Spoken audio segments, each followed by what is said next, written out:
नमस्कार। पूनम की आवाज चैनल में आपका स्वागत है। हमारी आज की कहानी है लक्ष्मी और कुलशनी, दो बहनों की कहानी। हमारे चैनल पर नए हैं तो प्लीज हमारे चैनल को सब्सक्राइब करें, वीडियो को लाइक करें और शेयर करें। एक राजा और एक रानी थे। दोनों एक दूसरे को बहुत प्यार करते थे। राजा के राज्य में भी चारों तरफ खुशहाली थी। प्रजा भी राजा को बहुत प्रेम देती थी। राजा के राज्य में प्रजा चारों तरफ से सुखी थी। कोई प्रजा को दुख नहीं था। राजा अपनी पत्नी से भी बहुत प्रेम करता था और धीरे धीरे समय बीत रहा था और राजा के दिन बड़े खुशी के साथ व्यतीत हो रहे थे। राजा की पत्नी समय रहते गर्भवती हुई और 9वें महीने उसने एक बेटी को जन्म दिया। लेकिन भगवान की करनी कुछ और ही थी। बेटी के जन्म के पश्चात ही रानी चल बसी, जिससे राजा को बहुत सदमा लगा। राजा के मन में बैठ गया कि जो ये बेटी हुई है इसी के कारण रानी की मृत्यु हुई है। क्योंकि राजा रानी को बहुत प्रेम करता था और राजा की हालत बिल्कुल पागलों जैसी हो गई थी। वो अपनी बेटी को बिल्कुल भी प्यार नहीं करता था, न ही उसकी तरफ देखता था। उसने कह दिया कि यह कोई लक्ष्मी नहीं हुई है, इसी के कारण मेरी रानी की मौत हुई है। मेरी रानी मृत्यु को प्राप्त हुई है, इसलिए ये बेटी नहीं है। ये तो मेरे लिए कोई लक्ष्मी नहीं पैदा हुई है। राजा को सबने समझाया कि देखो जो होनी थी वो हो गई, क्योंकि रानी जो थी वो बड़ी धार्मिक प्रवृत्ति की महिला थी। भगवान शिव की बहुत पूजा करती थी, लेकिन राजा ने अपनी बेटी को ही रानी की मौत का जिम्मेदार मान लिया और वो अपनी बेटी से बहुत नफरत करने लगा और धीरे धीरे राजा सदमे में पहुंच गया। ना तो उसका राजकाज में काम में मन लगता था और न ही राजा किसी भी विषय में कोई अपनी राय देता था। ये देखकर मंत्री, घर, रिश्तेदार सबको चिंता होने लगी। अगर राजा इस तरीके से रहेगा तो राज्य का क्या होगा? पड़ोसी राज्य के जो राजा है वो आक्रमण कर देंगे। इस तरह तो हमारा राज्य, जो खुशहाल राज्य है, बिल्कुल मटियामेट हो जाएगा। इसकी तरक्की रुक जाएगी। सबने राजा को खूब समझाया, लेकिन राजा के मन से रानी की जो यादें थी वो निकल नहीं रही थी। राजा की अबोध सी पुत्री रोती रहती, लेकिन राजा उसे नजर भर कर भी नहीं देखता था। दासियां ही उस राजकुमारी का लालन पालन कर रही थी। राजा तो उसे कुल लक्ष्मी नहीं कहता था और इसलिए उसका नाम ही कुलशनी पड़ गया। अब घर, रिश्तेदार और मंत्रियों ने सलाह की अगर ऐसे हुआ तो कैसे चलेगा, इसलिए उन्होंने राजा से दूसरा विवाह करने का प्रस्ताव रखा, जो राजा को सही लगा। क्योंकि रानी के गम को भुलाने के लिए ये भी जरूरी था और उस अबोध बच्ची के लिए भी माँ की जरूरत थी।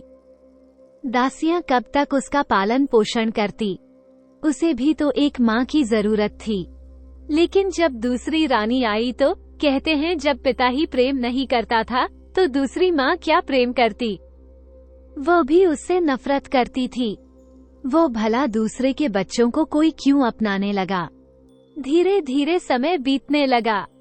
राजकुमारी अब 1 साल की हो गई और राजा तो उसे देखता ही नहीं था। वो ठुमक ठुमक कर चलती तो भी राजा का मन नहीं पिघलता था। राजा तो बस उसे नफरत की नजरों से ही देखता था। इसका फायदा दूसरी रानी उठाती थी। अब दूसरी रानी जो पेट से हो गई और उसने भी एक कन्या को जन्म दिया।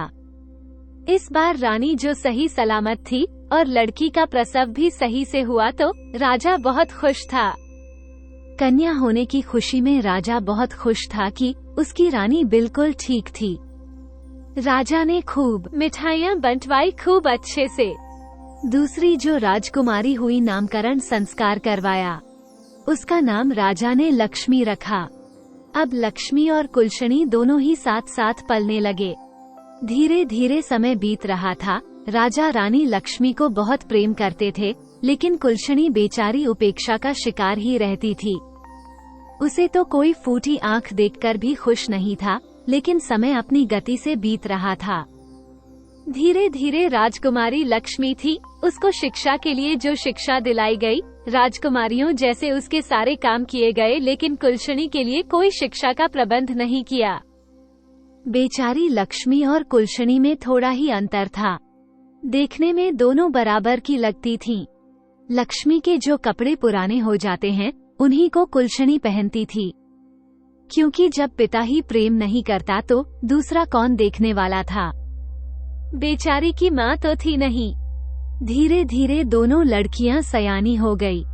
अब रानी एक दिन कहने लगी, राजा साहब, लड़कियां बड़ी हो गई हैं, इनकी शादी हमें करनी चाहिए। जो कुलशनी थी वो बड़ी धार्मिक प्रवृत्ति की थी, क्योंकि उसकी तो माँ भी धार्मिक प्रवृत्ति की थी। वह भोले बाबा की बहुत पूजा पाठ किया करती थी, और जो लक्ष्मी थी वो बड़े घमंड में रहती थी कि उसे तो घमंड था कि वह तो राजकुमारी है। उसके पास माँ और पिता दोनों का प्यार है, लेकिन बेचारी कुलशनी, कहते जिसे माता पिता का प्रेम नहीं मिलता, वे बच्चे कुछ ज्यादा ही समझदार होते हैं। कुलशनी बड़ी ही समझदार थी। वो बेचारी चुप रहती, और लेकिन महल के लोग उससे पूरी हमदर्दी रखते थे, और लक्ष्मी भी उसे डांटती रहती थी, और राजा तो अपनी बेटी लक्ष्मी को देखकर फूला नहीं समाता था, और कुलशनी को देखकर तो वो रास्ता बदल लेता था। बेचारी कुलशनी भी अपने पिता का प्यार चाहती थी, लेकिन राजा कभी उसे अपनी आंखों के आगे भी नहीं आने देता था। राजा ने सख्त हिदायत दे रखी थी कि जब भी वह महल में आए तो कुलकर्णी उसके सामने न आए। इस बात का पूरा ध्यान रखा जाता था, लेकिन चाहे राजा कितनी भी नफरत करता था, बेटी की शादी तो करनी ही थी तो वो राजा की बेटी। एक दिन रानी ने राजा से कहा, राजा साहब, दोनों बेटियां बड़ी हो गई हैं, इनके लिए कोई लड़का तलाश किया जाए। राजा कहने लगा, हाँ रानी, विवाह तो करना पड़ेगा, और जितनी जल्दी हो जाए अच्छा है। इस कुलशनी का साया हमारे महल से हट जाए।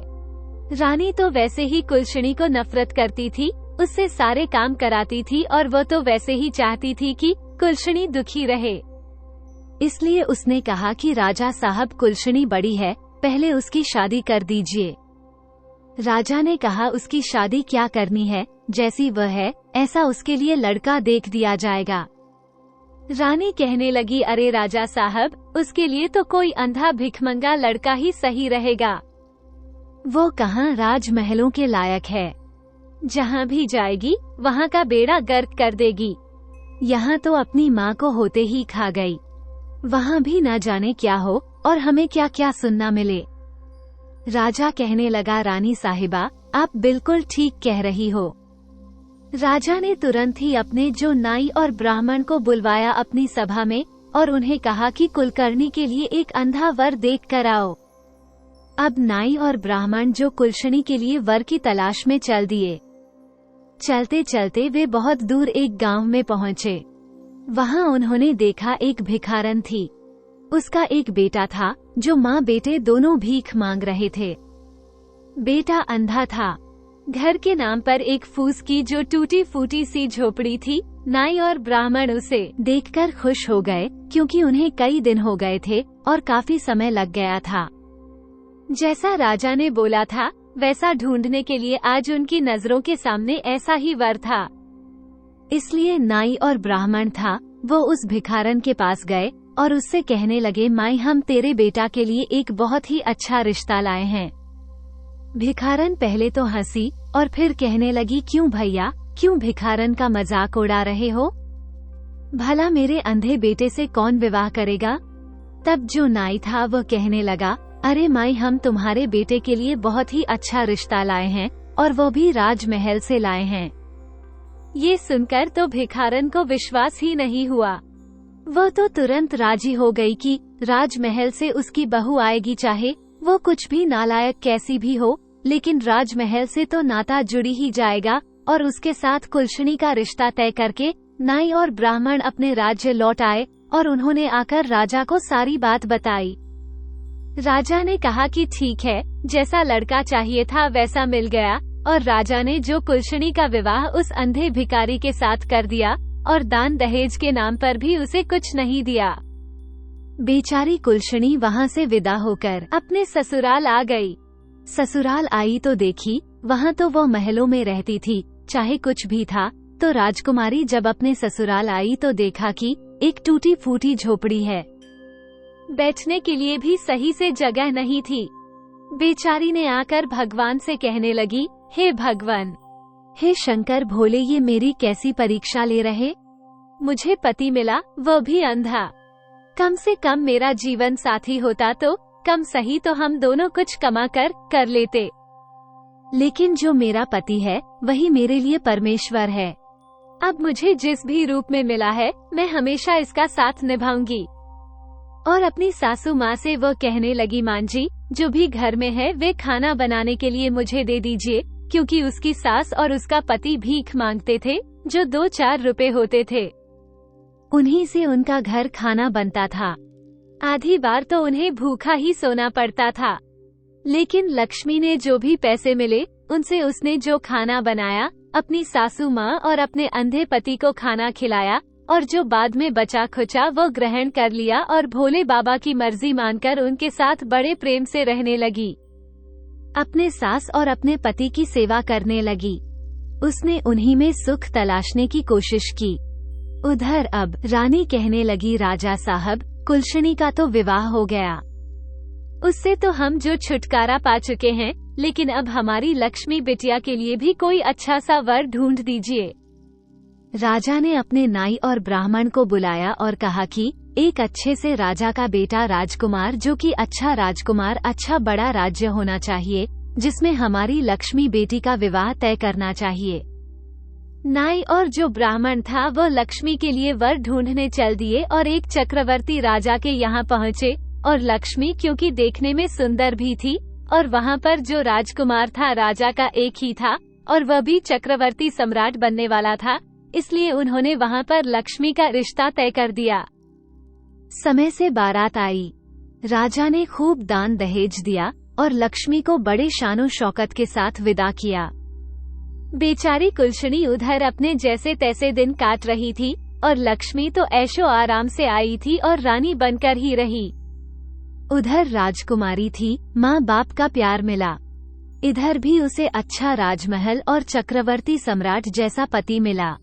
अब कुलशनी ने एक दिन उसकी सासू माँ कुछ पैसे भीख मांग कर लाई तो वह कहने लगी, माँ जी, यह भीख मांगना हमें अच्छा नहीं लगता। इससे अच्छा है कि हम कोई काम कर लें।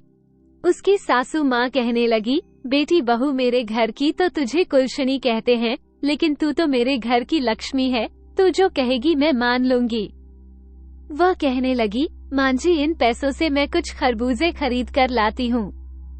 गर्मियों का समय है, खरबूजे और तरबूज इस मौसम में बहुत बिकते हैं। मैं उन्हें बेचूंगी और उससे अपना गुजारा करेंगे। कम से कम हम अपने आत्मसम्मान से तो रहेंगे।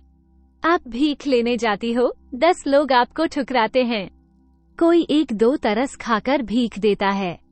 मुझसे ये देखा नहीं जाता कि लोग आपका अपमान करें, इसलिए आज से आप घर पर रहो और मैं ये तरकारी भाजी बेचने जाया करूंगी। उसकी सासू माँ बोली, बेटी तो नई है, कहाँ जाएगी? वो कहने लगी, नहीं माँ जी, आप घर में रहो। वह बोली, ठीक है।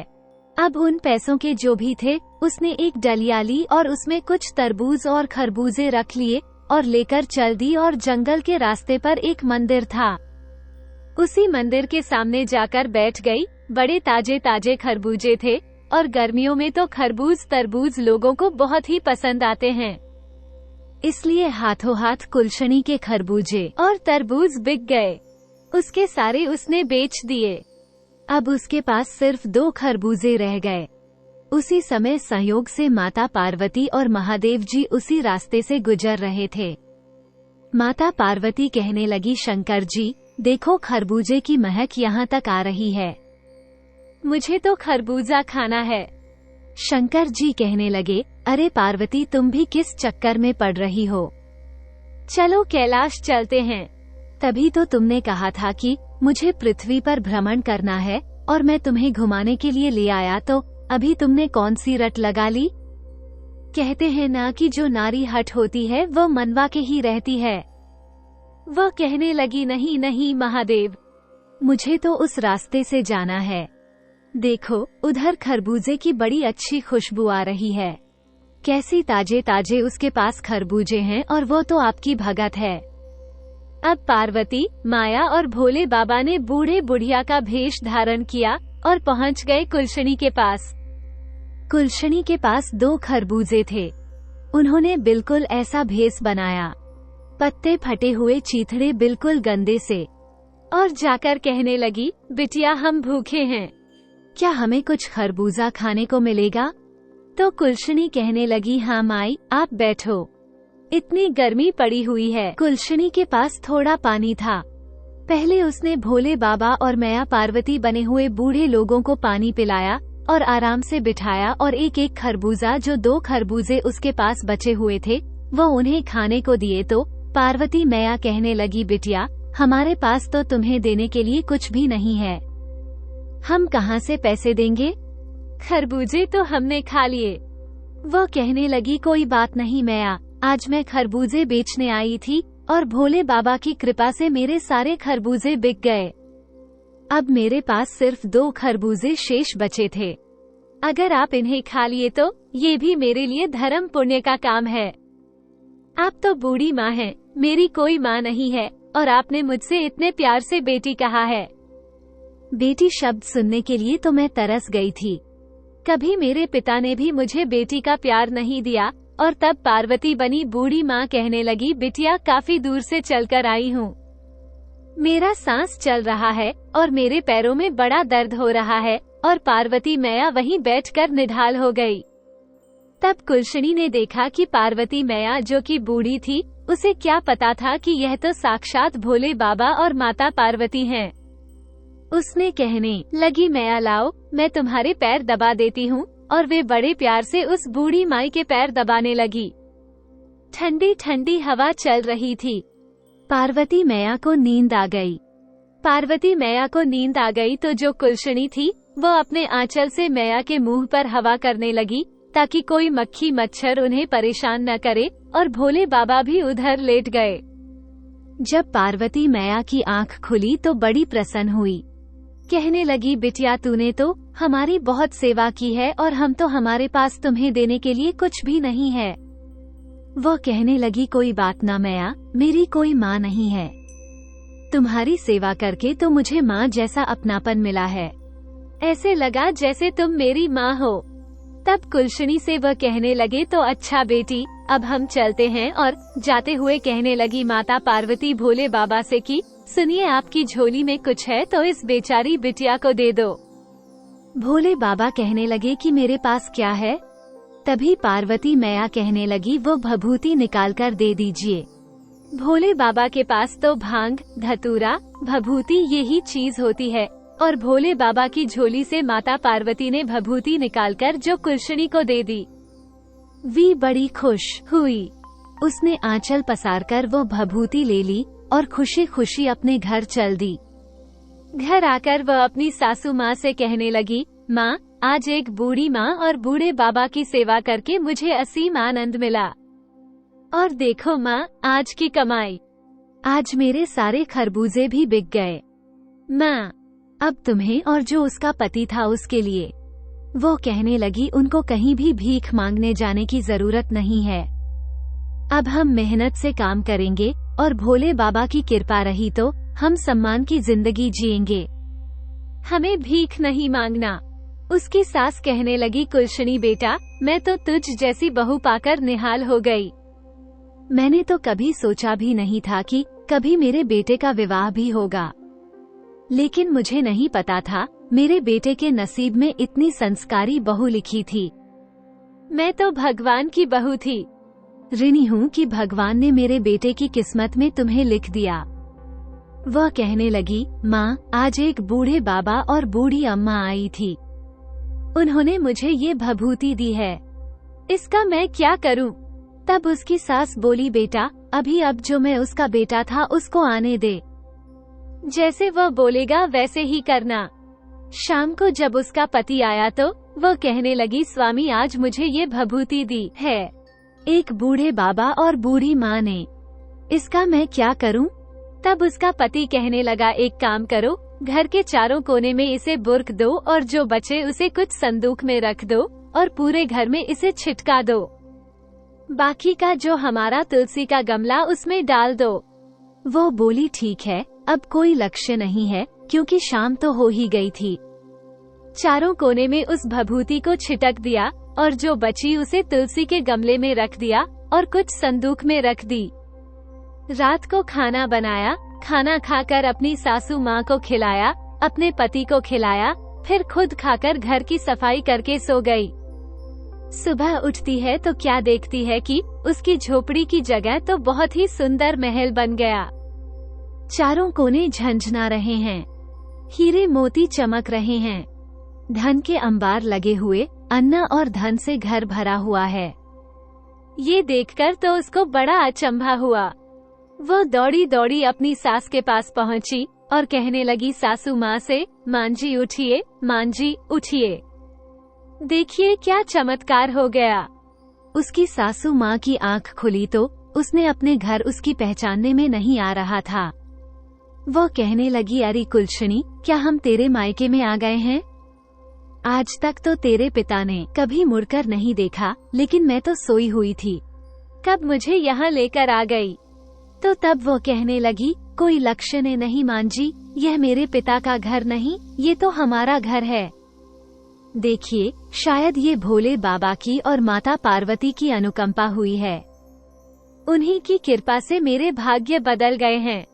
देखो, शायद वे बूढ़े बाबा और बूढ़ी माँ कोई और नहीं, साक्षात भोले बाबा और माता पार्वती थे, जिनको मैं पहचान नहीं पाई। और वो रोने लगी कि भगवान साक्षात मेरे पास आए और मैं उनको पहचान नहीं पाई।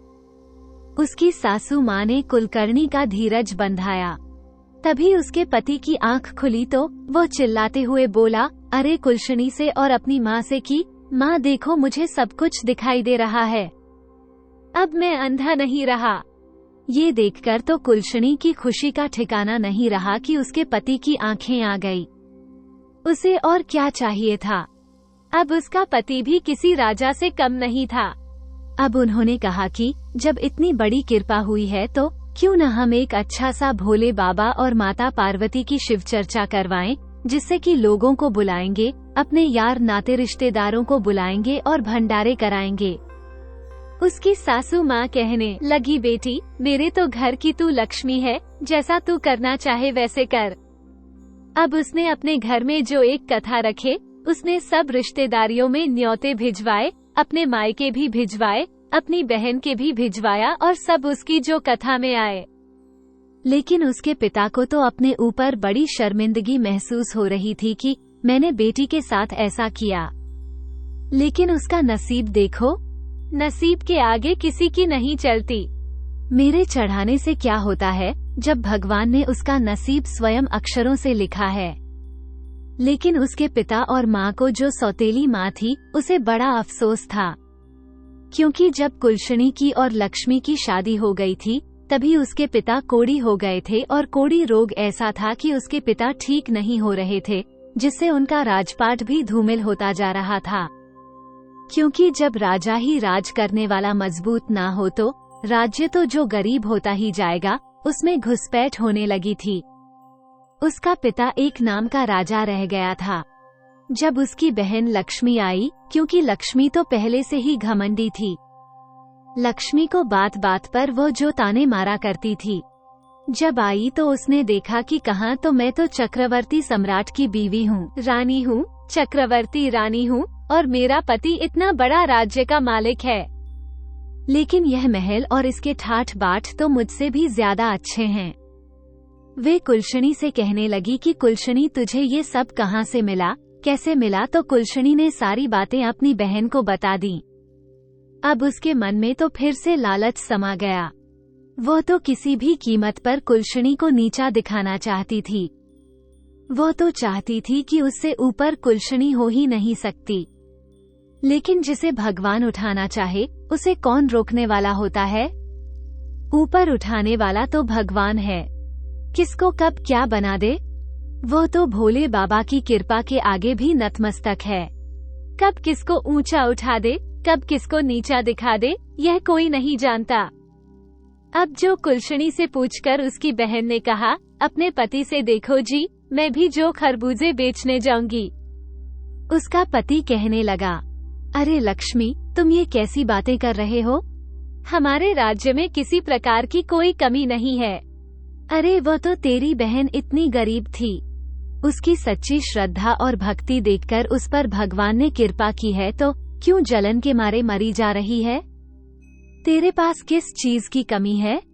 लेकिन लक्ष्मी नहीं मानी। वो कहने लगी, नहीं जी, मुझे तो खरबूजे बेचने जाना है। वो बोला, ठीक है, अगर नहीं मानती है तो कर।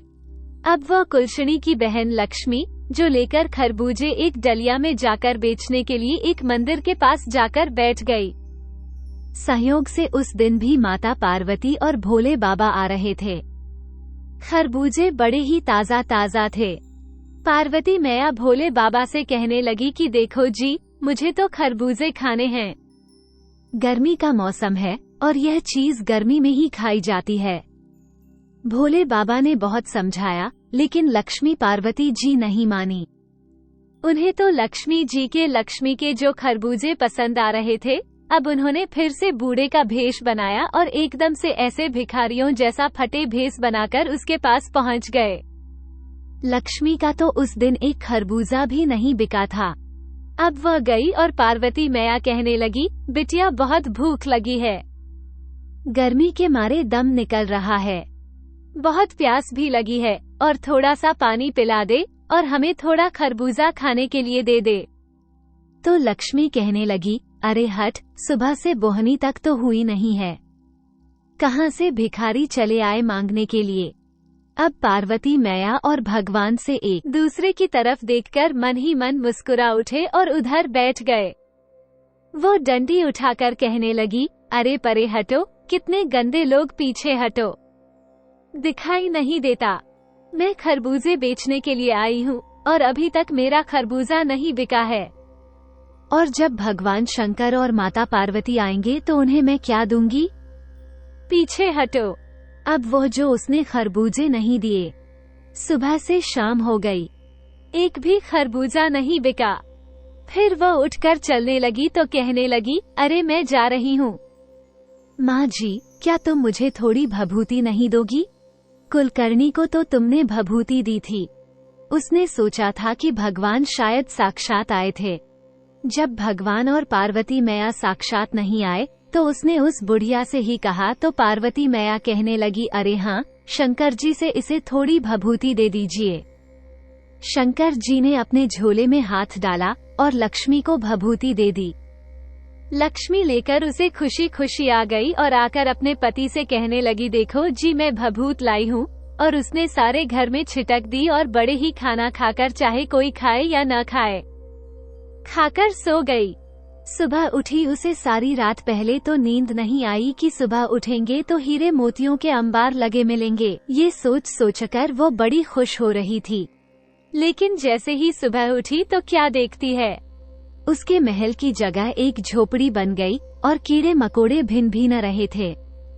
अब तो लक्ष्मी मुंड पकड़कर रोने लगी, कहने लगी, हे भगवान, गाल गलौच करने लगी, कुलशनी को इसने मेरे साथ क्या कर दिया? अब उसका पति उसे समझाने लगा, देखो लक्ष्मी, तुमने जो लालच में आकर सब किया है, तुम्हारी बहन दिल की अच्छी थी, तुमने उसके साथ अच्छा व्यवहार नहीं किया। भगवान ने उसकी नियत, उसकी भक्ति देखकर उस पर कृपा करी, लेकिन तुम लालच में थी, अपना जो पास में था तुमने वो भी खो दिया। जो अपने पास होता है उसी में सब्र तुम्हें करना चाहिए था। उसके पति ने उसे खूब समझाया, लेकिन लक्ष्मी अपनी बहन कुलकर्णी को ही कहने लगी, उसकी काली छाया पड़ गई हम पर, इसलिए हमारे साथ ऐसा हुआ है।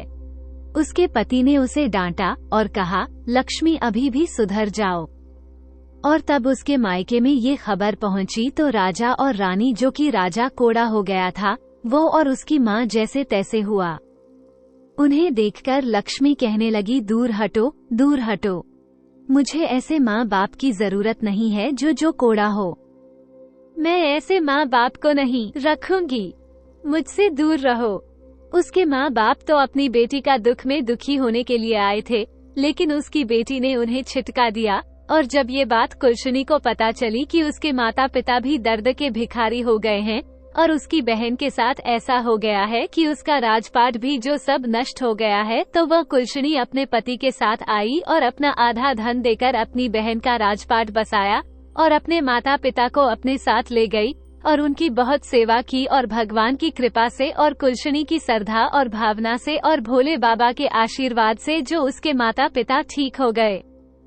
अब उन्हें अपनी गलती का पूरा एहसास था कि जिसे वह कुलशनी समझ रहे थे वो तो साक्षात लक्ष्मी थी और वह अपनी गलती के लिए भोले बाबा से क्षमा याचना करने लगे और अपनी बेटी को लक्ष्मी को बुलाने लगे। उनका राजपाट भी लौट आया था और पहले की तरह कुलशनी का पिता राजा बन गया और फिर से राजपाट करने लगा और अब कुलशनी को हर तीज त्योहार पर सब पर बुलाने लगे और अपनी बेटियों को बहुत प्यार करने लगे। हे भोले बाबा, जैसे कुलशनी को पीहर मिला, पीहर में उसका मान सम्मान बढ़ा, ऐसे ही जो ये कथा सुन रहे हैं उनके मायके में भी उन बहनों का मान सम्मान बढ़े, उनका भी जो उनकी भी इज्जत हो, उनके भी भाई भाभी उन्हें बहुत प्यार करें और उनकी सभी मनोकामना पूरी हों। समय समय पर बेटियों का मायके जाना बना रहे। दोस्तों, जो ये कहानी सुन रहे हैं और जो ये कहानी कह रहे हैं, हे भोले बाबा उनकी सभी मनोकामना पूरी करना। तो दोस्तों, आपको ये कहानी कैसी लगी? लाइक और कमेंट करके जरूर बताएं और चैनल को सब्सक्राइब करना बिल्कुल ना भूले। मिलते हैं एक नई कहानी के साथ। बहुत बहुत धन्यवाद।